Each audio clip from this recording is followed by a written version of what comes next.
Hi అండి, అందరికీ నమస్కారం. బాగున్నారు కదా? Thank you for supporting my videos అండి. Welcome to Yog stack. యాక్చువల్గా మొన్న నేను ఒక వీడియో పెట్టాను కదా, ఇది మన ఇండియా వెళ్ళటానికి ఎవరైనా వెళ్ళాలి అనుకుంటే ప్రజెంట్ పరిస్థితులు ఎలా ఉంటాయి, ఏంటి, ఎలా సెటిల్ కావాలి అనే దానికి చాలా మంచి మంచి కామెంట్స్ వచ్చినాయి. అందరూ కూడా హ్యాపీ ఫీల్ అయ్యారు. అయితే ఒకటి రెండు నెగిటివ్ కామెంట్స్ వచ్చినాయి. అంటే నెగిటివ్ కామెంట్స్ అంటే నెగిటివ్ కూడా కాదు, తప్పు కాదు, వాళ్ళ దృష్టిలో అది కరెక్టే. అయితే ఆ కామెంట్స్ని నేను ఎట్లా అంటే నాకు అవి చూసిన తర్వాత నాకు వీడియో చేయాలనిపించింది. ప్రజెంట్ ఇప్పుడు మనం ఉన్న పరిస్థితులలో ఇప్పుడు ఇండియాలో జరిగేటువంటి నెగిటివ్స్ అన్నీ ఆ కామెంట్లో ఉన్నాయి. అంటే ఇప్పుడు ఇది పర్టికులర్గా నేను టార్గెటెడ్గా మాట్లాడట్లేదు, జనరల్గా డిఫరెన్సెస్. అంటే ఇండియాలో ఉండే వాళ్ళు ఎలాంటి పరిస్థితుల్లో ఉన్నారు, అబ్రాడ్ వెళ్ళిన తర్వాత నిజంగా మనం అంత జెన్యూన్ అయిపోయి అంత సూపర్ అయిపోయామా, అంత పర్ఫెక్ట్ వైట్ కలర్ లైఫ్ బతుకుతున్నామా, ఇండియాని బ్లేమ్ చేసే అంత అనే దాని మీద నేను ఇవాళ మాట్లాడతాను. సో ఈ వీడియో నాకు తెలిసి మీ అందరికీ నచ్చుతుంది అనుకుంటా.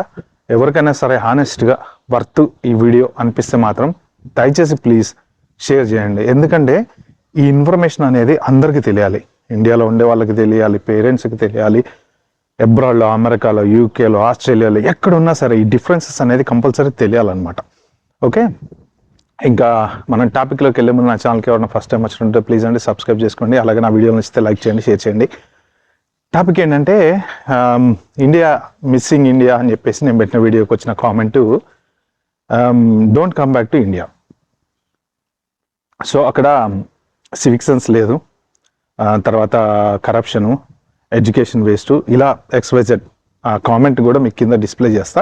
బట్ ఎవరు పెట్టారనేది అది మనం అనవసరం, బట్ కామెంట్ అయితే వచ్చింది. హానెస్ట్లీ అది నిజం, 100%. ఆ కామెంట్ ఎవరైతే పెట్టారో ఆయన పెట్టిన 100% పర్ఫెక్ట్లీ నిజం. బట్ ఎప్పుడు నిజం అవుతుంది అది అనేది మనము అమెరికా వెళ్ళి హైలీ ప్రొఫెషనల్గా, డిగ్నిఫైడ్గా, ఏ తప్పు చేయకుండా పర్ఫెక్ట్గా లా ఆఫ్ ద ల్యాండ్ని రెస్పెక్ట్ చేసి బతికినప్పుడు అది నిజం అవుతుంది. సో అందులో ఒక్కొక్క పాయింట్ తీసుకొని మనం మాట్లాడుకుందాం. First, lack of civic sense. Yes, ఇండియాలో సివిక్ సెన్స్ లేదు, 100% లేదు, ఎవరైనా ఒప్పుకోవాల్సిందే. అది ఏంటంటే రోడ్డు మీద ఎడబడితే అక్కడ చెత్త పడేస్తుంటాము, లైన్లలో నిలబడము, డిసిప్లిన్ లేదు, తర్వాత ప్రతి చోట అసలు ఎవడిని కేర్ చేయడు. గవర్నమెంట్ కూడా పెద్ద ఈ సివిక్ సెన్స్ మీద ఎన్ని రూల్స్ తీసుకొచ్చినా ఎవడు పట్టించుకోడు. బట్ ఫ్రాంక్లీ చెప్పాలంటే మీరు ఎప్పుడైనా పల్లెటూర్లు విజిట్ చేశారా? నేను ఒక సూర్యాపేట దగ్గర పల్లెటూరులో ఒక షార్ట్ ఫిల్మ్ కూడా చేశాను నేను. స్వచ్ఛ భారత్ మీద వాళ్ళ ఊర్లో చక్కగా నీట్గా, అసలు ఎక్కడ రోడ్డు మీద చెత్త వేస్తే 1000 రూపాయలు ఫైన్. అది మన విలేజ్లో. అలాగా చుట్టుపక్కల వాళ్ళంతా కాంపిటీషన్గా, ఒకళ్ళకి కాంపిటీషన్గా వాళ్ళు ఏంటంటే చెత్త ఎక్కడ పడితే అక్కడ వేయద్దు, తడి చెత్త వేరే, పొడి చెత్త వేరే, ఇలా విలేజ్ని చాలా బ్యూటిఫుల్గా తీర్చిదిద్దారు. ఆ విలేజ్ మీద కాంపిటీషన్ కోసం నేను ఒక వీడియో చేసి యాక్చువల్గా మోడీ గారు పెట్టినటువంటి ఈ స్వచ్ఛ భారత్ కాంపిటీషన్కి పంపించామన్నమాట. అప్పుడు నేను చూశాను, నేను ఎంత కాంపిటేటివ్గా ఉన్నారంటే వాళ్ళు క్లీన్గా పెట్టుకోవడం కోసం ఊరి సర్పంచ్లు కానీ వాళ్ళు కానీ వాళ్ళంతా అసలు విలేజ్ మొత్తం తిరిగి షూట్ చేస్తుంటే నాకే ఆశ్చర్యం వేసింది. ఎక్కడ ఒక చిన్న కాగితం లేదు, ఒక ప్లాస్టిక్ బాటిల్ లేదు, వాళ్ళు ఎవ్వరు ఊరుకోవట్లే పడేస్తుంటే. ఒక్కసారి హైదరాబాద్ చూడండి మీరు, ఏ చెరువులో చూసినా, ఎక్కడ చూసినా ప్లాస్టిక్ బాటిల్స్, తినటం, రోడ్డు మీద చెత్త పడేయటం. డస్ట్బిన్ అక్కడే ఉంటుంది కానీ వాడు అక్కడ పడేసి వెళ్ళిపోతుంటాడు. ఇది చేసేదంతా ఎవరో తెలుసా? ఎస్పెషల్లీ చదువుకున్న వాళ్ళు, పర్ఫెక్ట్లీ చదువుకున్న వాళ్ళు చేస్తున్నారు. అంటే సివిక్ సెన్స్ మనకి లేదు అనడానికి ముఖ్య కారణము మనం చేసే పనే అనమాట. ఓకే ఫైన్, ఇండియాలో ఆబ్వియస్లీ జనాలు అలా ఉన్నారు కాబట్టి లేదు. ఫారెన్లో ఉండే వాళ్ళకి సివిక్ సెన్స్ ఉందా? మీకు ఒక వీడియో చూపిస్తాను నేను ఇప్పుడు. నేను రీసెంట్గా వెళ్ళి షూట్ చేసుకొచ్చాను అనమాట. గుట్కాలు, అబ్రాడ్లో గుట్కాలు గేట్లకి, తలుపులకి ఎక్కడ పడితే అక్కడ ఉమ్ముతున్నారు. మరి ఇండియా నుంచి ఇంత పెద్ద అబ్రాడ్ వచ్చాం కదా, ఎక్కడికి పోయింది ఆ civic sense? Okay, number 1. Number 2, అమెరికాలో కనుక గవర్నమెంట్ రూల్స్ పెట్టి ఇష్టం వచ్చినట్టు ఫైన్ లేకపోతే ఎవడు మెయింటైన్ చేస్తాడు సివిక్ సెన్స్? మనం ఇండియా నుంచి వచ్చాం కదా, అదే బుద్ధులు ఇక్కడ ఉంటాయి కదా. మీకు ఇంకొక లిటరల్ ఎగ్జాంపుల్ చెప్తా. ఎయిర్ ఇండియా ఫ్లైట్ ఎవరైనా ఎక్కారా? నేను ఒకసారి ఎక్కాను, తర్వాత నుంచి ఎక్కడం మానేశాను. ఏది ఢిల్లీలో ల్యాండ్ అయింది ఫ్లైట్, లండన్ నుంచి వెళ్ళింది. సో న్యూయార్క్ నుంచి వచ్చే ఫ్లైట్లు ఉన్నాయి, రకరకాల ఫ్లైట్లు ఉన్నాయి. ఎయిర్ ఇండియా ఫ్లైట్ దిగి బయటకు వెళ్ళేటప్పుడు ఎంత గలీజ్గా ఉంటుందో తెలుసా? మొత్తం కింద అంతా అన్నం తిన్న ఏమి మన ఫుడ్ ప్యాకెట్స్ ఉంటాయి కదా, అవి పడేస్తారు, చెత్త పడేస్తారు, గ్లాసులు తాగి గ్లాసు కింద వేస్తారండి. సో వాళ్ళంతా ఎక్కడి నుంచి వస్తున్నారు? అబ్రాడ్ నుంచి వస్తున్నారు. Abroad, America, UK, Europe, Australia, what ever you name it, they have it. ఎక్కడి నుంచి వస్తారు. ఆ ఫ్లైట్లో నడుచుకుంటా వెళ్తూ ఉంటే నిజంగా లిటరలీ గార్బేజ్ మధ్యలోంచి నడుచుకుంటూ వెళ్తున్నట్టుంది. Emirates second, British Airways second, American Airlines second, అలా ఉంటాయా? అంటే పక్కోడి ఫ్లైట్లకు మాత్రం మనం మంచి రెస్పెక్ట్ ఇచ్చి చచ్చినట్టు పడేస్తే వాళ్ళు ఊరుకోరు కదా, అంటే కొద్దిగా భయపడతాం అనమాట. అదే మన ఇండియా ఫ్లైట్లో అనేటప్పటికి మనకి చీపు. మరి అమెరికా నుంచి వచ్చే వాళ్ళకి సివిక్ సెన్స్ ఎక్కడ పోయిందండి? ఫ్లైట్లో చెత్త పడేయకూడదని సగము తిన్న ప్యాకెట్లు పడేస్తారు వాళ్ళు. సగము అవి శాండ్విచ్లు అవి ఇస్తారు కదా, సగం శాండ్విచ్ దీని కింద వేస్తారు. అసలు మొత్తం చెత్తే ఉంటుంది ఫ్లైట్ అంతా. తర్వాత రీసెంట్గా మన అమెరికా నుంచి ఒక డైరెక్టర్ ఇండియాలో ల్యాండ్ అయ్యాడు. ట్విట్టర్లో ఒక వీడియో పోస్ట్ చేశాడు. ఓకే, ఏంటది? ఫ్లైట్ వచ్చిన తర్వాత మన టార్మెక్ మీద ల్యాండ్ అయిన తర్వాత గేట్ దగ్గరికి వెళ్ళాలా, ఇంకా గేట్ దగ్గరికి వెళ్ళకుండా ముందే దగ్గరకు వచ్చి స్లో అవుతుంది చూసారా? స్లో అవ్వగానే టకటక అందరు లేచేయటం, ఓపెన్ చేయటం, పెట్టెలు తీసుకోవటం. ఎయిర్ హోస్టెస్లు అరుస్తున్నారు పక్క నుంచి, కూర్చోండి ఇంకా గేట్ రాలేదు, కూర్చోండి ఇంకా గేట్ రాలేదు అని అరుస్తున్నారు. ఎప్పుడు పట్టించుకోవాలా. తర్వాత ఎవడో ఒక పెద్ద ఆయన లేచి గట్టిగా అరిచాడు అందరినీ, కూర్చోండి అని చెప్పి అరిస్తే అప్పుడు కూర్చున్నారు. सभी यात्रियों से निवेदन है कृपया अपनी कुर्सी पर बैठ जाएं, कुर्सी की पेटी बांध लें।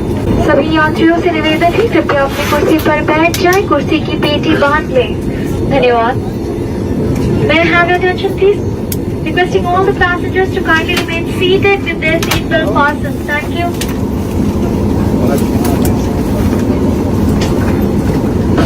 Dear passengers, we have not approached our park position yet. Please do not stand up and do not open the overhead bins. Ladies and gentlemen, I repeat, please do not stand up and do not open the overhead bins. ఎక్కడుంది civic sense? Abroad నుంచి వచ్చిన flight అది. Hollywood director ఈ video తీసి ఇది మన ట్విట్టర్లో పెడితే దీని గురించి పెద్ద చర్చ జరిగింది. ఇజ్జత్ పోయింది మన వాళ్ళది. ఓకే, ఏది civic sense? Shop lifting. America వెళ్ళారు కదా, వైట్ కాలర్ జాబులు చేస్తున్నారు కదా, ఆస్ట్రేలియా వెళ్ళారు కదా, యూకే వెళ్ళారు కదా, పర్ఫెక్ట్గా ఉండాలి కదా, పద్ధతిగా ఉండాలి కదా. షాప్ లిఫ్టింగ్ ఎందుకు చేస్తున్నారు? ఇజ్జత్ పోతుంది. షాప్ లిఫ్టింగ్ చేసుకుని వాళ్ళని పట్టుకొని తీసుకెళ్ళి పెద్ద వీడియో ఉంది, యూట్యూబ్లో వెళ్ళి చూడండి కావాలంటే ఎవరైనా. షాప్ లిఫ్టింగ్ చేస్తూ మన తెలుగు వాళ్ళు దొరికారని చెప్పి కూడా బోలెడు వీడియోలు ఉన్నాయి, న్యూస్లలో ఉన్నాయి, మనం చెప్పక్కర్లా. ఏది సివిక్ సెన్స్ ఎక్కడ పోయింది మరి? అలాంటివి చేయకూడదు కదా. వెళ్ళి దర్జాగా చక్కగా వాళ్ళు పద్ధతిగా పే చేసుకొని తీసుకొని వెళ్తారు. తెల్లోళ్ళు ఎవరు చేయరండి ఈ పనులు. మనలాంటి వాళ్ళు అంటే వేరే వేరే దేశాల నుంచి వచ్చిన వాళ్ళు చేస్తూ ఉంటారు అనమాట. సో లేదు కదా.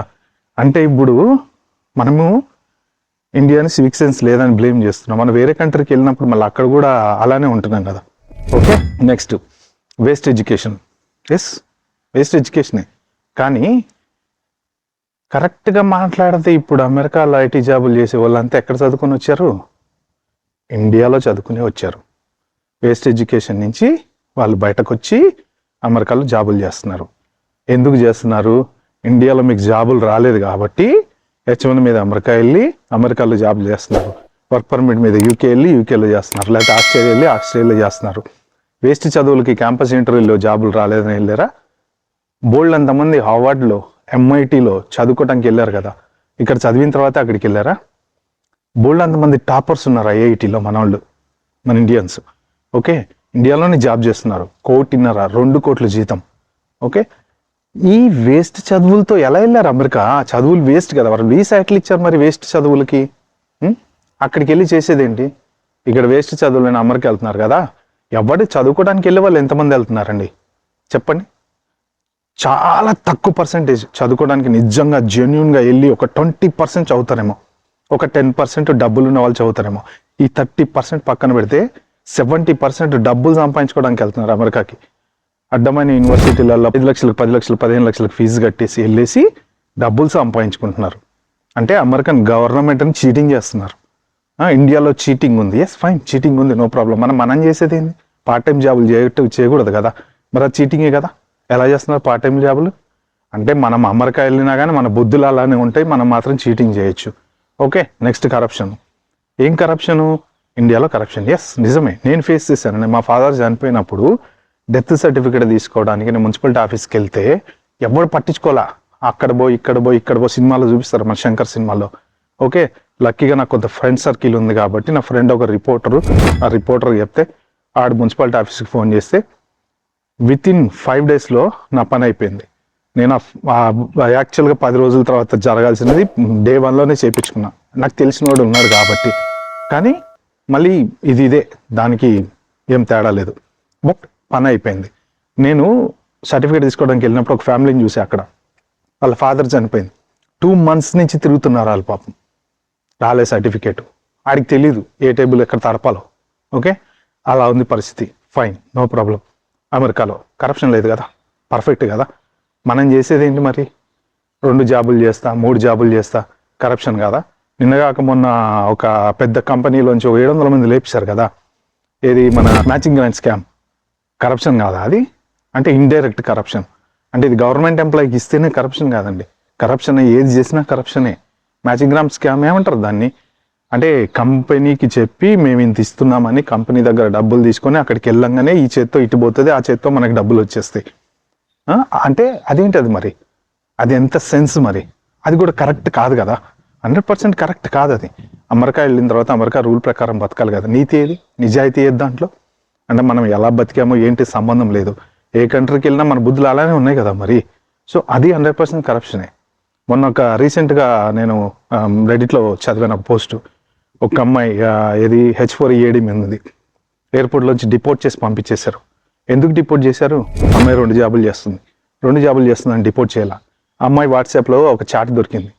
ఏంటది అంటే, ఆ అమ్మాయి ప్రాక్సీ ఇంటర్వ్యూ అటెండ్ అవుతుంది, $600 ఎవరికో ఛార్జ్ చేసిందంట. దాంట్లో క్లియర్గా ఉంది, I'm charging you $600 for attending the proxy interview అని. డిపోర్ట్ చేసి పంపించేశారు. అంటే ఏది కరప్షన్ కాదా ఇది? 2 జాబులు, 4 జాబులు, ఒక్క జాబే లేక ఒక్కొక్కడు ఏడుస్తుంటే 2 జాబ్, వేరే వాడి జాబ్ కూడా మీరు కొట్టేసుకొని చేస్తున్నారు కదా, కరప్షన్ కాదా ఇది? అంటే ఇలా చెప్పుకుంటూ పోతే ఎన్ని లేవండి. దొంగ గ్రీన్ కార్డులు అప్లై చేస్తున్నారు స్టూడెంట్స్. కుప్పల వీడియోలు ఉన్నాయి, దొంగ ఏది మన గ్రీన్ కార్డులు పెట్టేసి జాబులు ట్రై చేస్తున్నారు, దొంగ ఎక్స్పీరియన్స్లు పెట్టేసి జాబులు ట్రై చేస్తున్నారు. కన్సల్టెన్సీ వాళ్ళు $1,00,000 ఇస్తాన్న చోట, $1,00,000 ఇస్తాన్న చోట $50,000 ఇస్తున్నారు. ఎక్కడ నిజాయితీ ఉంది కదా, అక్కడ కూడా ఇలాంటివే ఉన్నాయి కదా. అంటే మనం US గవర్నమెంట్ కరప్షన్ చేయట్లే, మనమే చేస్తున్నాం కరప్షన్. ఎన్ని ఉన్నాయి. ఫ్రెండ్స్ చీట్ చేసుకోవడం లేదా, ఫ్రెండ్స్ కొట్టుకోవడం లేదా, అక్కడికి పోయినా కూడా ఉద్యోగాల కోసం అమ్మాయిలు చాలా దిగజారిపోయారని చెప్పేసి బోలెడ్ వీడియోలు వస్తున్నాయండి. గూగుల్లోకి వెళ్ళి కొడితే మస్తు కుప్పల న్యూస్ ఉన్నాయి. మరి అదేంటి అది? మరి సివిక్ సెన్స్ అనాలా, కరప్షన్ అనాలా, లేకపోతే మేనర్స్ అనాలా, లేకపోతే ఇంకోటి అనాలా, ఏదనాలి? ఓకే, అక్కడికి వెళ్ళిన తర్వాత మరి ఎందుకు మిస్ అవుతుంది నిజాయితీ? మనం India okay fine, no problem, అన్ని రకాల ప్రాబ్లమ్స్ ఉన్నాయనే కదా అక్కడికి వెళ్ళాం మనము. అక్కడికి వెళ్ళినా కూడా అదే బతుకుతుంటే ఇంకా మరి ఏమనాలి? సో ఇవన్నీ తప్ప రైటా? ఫైనాన్షియల్ రిలేషన్స్, ఎస్, ఇండియాలో ఫైనాన్షియల్ రిలేషన్సే ఫైన్, డబ్బులు ఉన్నాయి, డబ్బులు లేకపోయినా. కానీ నిజంగా కొంతమంది ప్రేమతో మన దగ్గరకు వస్తాడు. 10 మంది దోస్తుల్లో 4 ఫైనాన్షియల్ ఉంటే ఉండొచ్చేమో, మిగిలిన 6 మాత్రం ప్రేమతో వస్తారు, పిలిస్తే వస్తారు, మనిషి చస్తే మోయడానికి వస్తారు. అమెరికాలో ఏముంది, వ్యాన్లో తీసుకెళ్తారు, తగలేస్తారు. ఫైనాన్షియల్ లేకుండా ఎవరి దగ్గరకు వస్తాడు? నిజంగా నువ్వు రోడ్డు మీద నిలబడి ఎవరికన్నా ఫోన్ చేసి నాకు $1000 ఇరా అంటే ఒక్కడన్నా వస్తాడా? అదే ఇండియాలో అట్లీస్ట్ ఒక్కడ కాదు ఇంకొక్కడన్నా వస్తాడు. డబ్బులు ఇయ్యాడు, తీసుకపోయి తిండి పెడతాడు ఒక పూట. అది అమెరికాలో పాసిబుల్ అవుద్దా? నీ ఇంటి ఎవడన్నా కడతాడా? మరి అవి ఫైనాన్షియల్ రిలేషన్సే కదా. అరే పాపం మా ఫ్రెండ్ అవసరమైందిరా, వాడికి ఏదో కొంచెం ఈ మంత్ శాలరీ రాలేదంట, కొంచెం వాడి మోర్గేజో లేకపోతే వాడి ఇంటద్దో మనం కడతాం, దగ్గరికి రాడు. డబ్బులు కావాలి అని ఎవరికన్నా ఫోన్ చేయండి, ఒక్కడు కూడా దగ్గర రాడు. ఉచిత సలహాలు మస్తు ఇస్తాడు. అరే క్రెడిట్ కార్డు తీసుకోపోయినవారా, ఇంకోటి తీసుకోపోయినవారా, ఈ మనదిలే ఈ బోర్డు సలహాలు ఉబోసాలు. అది అమెరికా పరిస్థితి. That is financial relations. ఇండియాలో ఎస్ ఫైనాన్షియల్ రిలేషన్స్ ఉంటాయి, ఫ్యామిలీస్కి ఉంటాయి. బయట ప్రాబ్లమ్స్ ఎక్కడ ప్రతి చోట ఉంటాయండి. అమెరికాలో ఉండే 2 తోటికోడలు కొట్టుకుంటారు తెలుసా మీకు? ఇండియాలో అంటున్నాం కదా, అంత పెద్ద దేశం వచ్చారు కదా, ఇంత పెద్ద దేశంలో ఉన్నటువంటి అన్నదమ్ములు కానీ తోటిగోడళ్ళు కానీ ఒకళ్ళు మాట్లాడుకునే ఫ్యామిలీస్ కొన్ని వేలు ఉన్నాయి. బోల్డ్ మంది ఉన్నారు. పడవు వాళ్ళకి వీళ్ళకి పడదు, దూరం దూరం ఉంటారు. ఇండియాలో ఉంటేనే మనం అనుకుంటాం అమెరికాలో ఉన్నాం కాబట్టి అక్కడ వాళ్ళతో పడదని, ఇక్కడి నుంచి అక్కడ వాళ్ళకి ఇక్కడ వాళ్ళతో పడదని చెప్పి. ఇండియాలో ఇలాంటి ప్రాబ్లమ్స్ ఉన్నాయి. ఇండియాలో ఉండే వాళ్ళు కూడా తోటికోటలు కొట్టుకుంటారు, అన్నదమ్ములు కొట్టుకుంటారు, అన్న చెల్లెళ్ళు కొట్టుకుంటారు, బోల్డ్ అంతమంది ఫైనాన్షియల్ రిలేషన్ వాళ్ళు గొడవలు పడుతుంటారు, ఆస్తులు పోతుంటాయి. బట్ అమెరికా దేశం వచ్చి కూడా అక్కడ కూడా అంటే వీళ్ళకి 2 ఇళ్ళు ఉన్నాయి అనుకోండి, వాళ్ళకి లేదనుకోండి, ఇక స్టార్ట్ వాళ్ళిద్దరి మధ్యన వార్ స్టార్ట్. మీరు నమ్మండి, నిజంగా చెప్తున్నా. 2 అన్నదమ్ములు 2 తోటికోటలు అంటే ఫ్యామిలీ అక్కడ యుఎస్లో ఉంటే వీళ్ళు బాగా వెల్ సౌండ్ డబ్బులు సంపాదించుకున్నారు, 2 ఇళ్ళు కొనుక్కున్నారు. వీళ్ళకి అసలు ఏమీ లేవు, అద్దీంట్లో ఉంటున్నారు. ఇక ఎక్కడ లేని ప్రాబ్లమ్స్ పుట్టుకొస్తే వాళ్ళిద్దరు ఆడవాళ్ళ మధ్యన లేనిపోయిన సమస్యలు ఏంటేంటో తెలియదు. వాళ్ళు అట్లా వీళ్ళు ఇట్లా. ఎంత అయిందంటే జలసి. మనకు సంపాదించుకోవడం చేతగాక సంపాదించుకున్నోడి మీద పడి ఏడవటం అంటారు దీన్ని. ఓకే, అవి లేవా? మరి అంత పెద్ద దేశం వెళ్ళిపోయి అన్ని పర్ఫెక్ట్ ఉన్న దేశంలో ఎందుకు అలా ఉంటున్నాం మనం? చెప్పండి. మీకు ప్రాబ్లం లేని, తప్పు లేనిది, ప్రాబ్లం లేనిది, క్లీన్ అండ్ గ్రీన్గా ఉండేది, సివిక్ సెన్స్ పాటించకుండా మన వాళ్ళు ఉండేవి కొన్ని వేల ఎగ్జాంపుల్స్ ఉన్నాయి. 1, 2 కాదు, కొన్ని వేల ఎగ్జాంపుల్. అమెరికాలో, ఇండియాలో అంటే తాగి కారు నడుపుతారు. అమెరికాలో రూల్స్ చాలా స్ట్రిక్ట్ కదా. ఎందుకు సెవీస్ టర్మినేట్ చేశారు ఈ మధ్యన? H1B వాళ్ళవి కూడా డ్రింక్ అండ్ డ్రైవ్ కేసుల్లో దొరికిన వాళ్ళే ఫింగర్ ప్రింట్స్ తీసుకుంటున్నారు, ఒక్కొక్కళ్ళని ఉద్వాసన పలుకుతున్నారు. మరి అలాంటి దేశం వెళ్ళినప్పుడు డ్రింక్ అండ్ డ్రైవ్ చేయకూడదు, తప్పు కదా? మరి ఎక్కడికి పోయింది సివిక్ సెన్స్? మనకి మనం ఏదైనా చేయొచ్చు. ఓకే, అదే ఇండియాలో చేస్తే మేనర్స్ లేదు, సివిక్ సెన్స్ లేదు, అది లేదు, ఇది లేదు అంటాం. అదే అమెరికాలో చేస్తే తప్పు. రెడ్ సిగ్నల్ తప్పు కాదు, అదే అమెరికాలో చేస్తే తప్పు కాదు. రెడ్ సిగ్నల్ క్రాస్ చేస్తే తప్పు కాదు. రోడ్ల మీద ఇండికేటర్ వేయకుండా స్పీడింగ్ అటు ఇటు చేస్తే తప్పు కాదు. 60 వెళ్ళాల్సిన చోట 80 వెళ్తే తప్పు కాదు. అంటే ఎందుకంటే అమెరికాలో ఉన్నాం, డాలర్స్ సంపాదిస్తున్నాం. యూకేలో ఉన్నాం, పౌండ్లు సంపాదిస్తున్నాం. ఆస్ట్రేలియా ఉన్నాం, డాలర్స్ సంపాదిస్తున్నాం. Rich style. ఓకే, అది డిఫరెన్స్ అనేది మనలో ఉండాలండి, దేశంలో కాదు. మనం ఎక్కడున్నా, ఏ దేశంలో ఉన్నా ఇలాంటివన్నీ ఉంటాయి. ఆ దేశం నుంచి ఈ దేశంకి వచ్చినప్పుడు మనం ఏం మారాము? ఎన్ని చీటింగులు, ఎన్ని స్కాములు, ఎన్ని అసలు వింటుంటే కొన్ని అయితే నిజంగా రీసెంట్గా ట్రంప్ వచ్చిన తర్వాత ఎన్ని న్యూస్ బయటకు వస్తున్నాయి తెలుసా? సో ఇంకా last and final, mass unemployment. భయ్యా, కొద్దో గొప్ప దొరికితే జాబ్ ఇండియాలోనే దొరుకుతుంది. 20 లక్షల ప్యాకేజ్ ఉంటే హ్యాపీగా బతకచ్చు ఇండియాలో 25,000 అద్దె కట్టి. అదే అమెరికాలో $1,00,000 లేకపోతే ఒక ఫ్యామిలీ బతకడం కష్టం. 2 నెలలు ఉద్యోగం పోతే అమెరికాలో, యూకేలో, ఆస్ట్రేలియాలో దగ్గర యుఎస్లో అయితే $4,000 to $5,000 అవుతాయి. యూకేలో అయితే $3,000 మినిమం. బేసిక్స్ నేను చెప్పేది బేసిక్. ఆస్ట్రేలియాలో అయితే $3,500 దాకా అవుతాయి. సో ఏంటి పరిస్థితి? ఇండియాలో కనీసం ఎవడన్నా పిలిచి ఒక పూట తిండి పెడతాడు, అక్కడ తిండి పెట్టాడు. Mass unemployment. యూఎస్లో లేదా మాస్ అన్ఎంప్లాయ్మెంట్? యూకేలో లేదా? యూకేలో అయితే అసలు జాబ్లే లేవు. యూఎస్లో పీక్ పడేశారు. మొన్ననే 6,000 మంది మైక్రోసాఫ్ట్ వాడు, IBM వాడు పీక్తున్నాడు, 8,000 మందిని పీకేశారంట. సో ఇది మాస్ అన్ఎంప్లాయ్మెంటే. అట్లీస్ట్ ఇండియాలో చేసుకోవడానికి ఏదో ఒక పని దొరుకుతుంది ఉద్యోగం పోతే. లేదంటే ఇంటికెళ్ళి ఊరికెళ్ళి పొలం చేసుకోవచ్చు. పొలం కూడా లేకపోతే మన టౌన్. నిన్న ఎవరో కామెంట్లో పెట్టారు, సార్ నేను హ్యాపీగా మా ఊరు వెళ్ళిపోయాను సార్, నెల్లూరులో ఉన్నాను, చక్కగా మంచి హ్యాపీ లైఫ్ లీడ్ చేస్తాను, నాకు టెన్షనే లేదు నాకు అని చెప్పి. మన ఊరికి వెళ్తే మనం దర్జాగా బతకచ్చు, ఏదో ఒక చిన్న పని చేసుకుంటే బతకచ్చు, నెలకు 30,000-40,000 సంపాదించుకుంటే బతకచ్చు. అదే అమెరికాలో బతుకుతామా? $30,000-40,000 సంపాదించుకుంటే బతకగలుగుతామా? $1,00,000 లేని బతకలేము. అంటే ఇన్ని ప్రాబ్లమ్స్లో నిజంగా మన సెన్స్, మన కామన్ సెన్స్, మన యాటిట్యూడ్, మన బిహేవియర్ ఎక్కడికి వెళ్ళినా అలానే ఉన్నప్పుడు మన కంట్రీలో ఇలా ఉంది ప్రాబ్లం అని చెప్పడానికైతే 100% లేదు. సో నేను ఎవరి ఫీలింగ్స్ హర్ట్ చేయడానికి ఈ వీడియో చేయలేదండి. డిఫరెన్స్ అనేది లేదు, మనం ఎక్కడున్నా లేదు, 100% లేదు. నేను literally I can tell you an example.